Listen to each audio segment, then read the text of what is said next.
ప్రభునామమునకు స్తోత్రములు.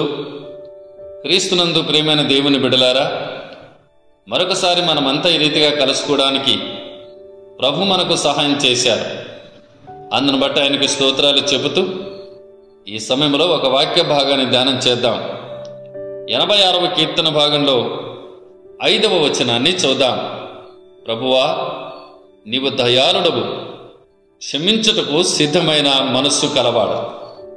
క్రీస్తునందు ప్రియ దేవుని బిడ్డలారా, ఒక మంచి మాట నేను మీకు జ్ఞాపకం చేస్తాను.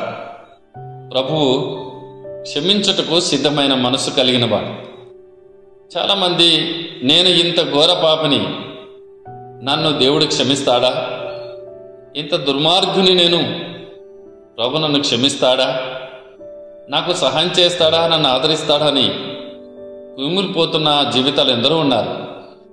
అయితే వాక్యం చెబుతుంది, ఆయన దయాళుడు, తప్పకుండా నిన్ను క్షమిస్తాడు. ఎప్పుడైతే నీ జీవితాన్ని ప్రభు దగ్గర ఒప్పుకుంటావో అప్పుడు తప్పకుండా నిన్ను క్షమిస్తాడు. ప్రభువారు ఈ లోకంలో జీవించినప్పుడు సీమోని ఇంటిలో భోజనాన్ని కూర్చున్నప్పుడు ఆ ఊరిలో ఉన్న ఒక పాపాత్మురాలు ఆ ఇంటిలో ప్రభువారు ఉన్నటువంటి ఇంటిలోనికి వచ్చి పగిలిన హృదయముతో ఆయన పాదాలు పట్టుకుంది.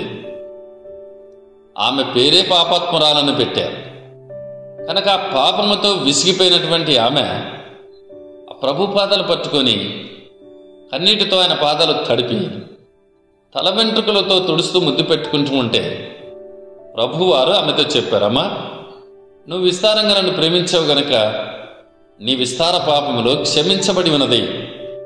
సమాధాన గల దానివి వెళ్ళు, నీ విశ్వాసము నిన్ను రక్షించాను అని.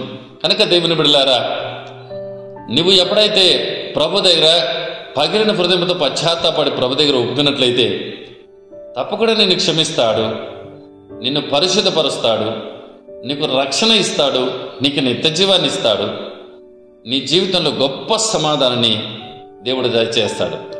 అట్టి కృప దేవుడు మనకు సహాయం చేయనుగాక. ఆమేన్.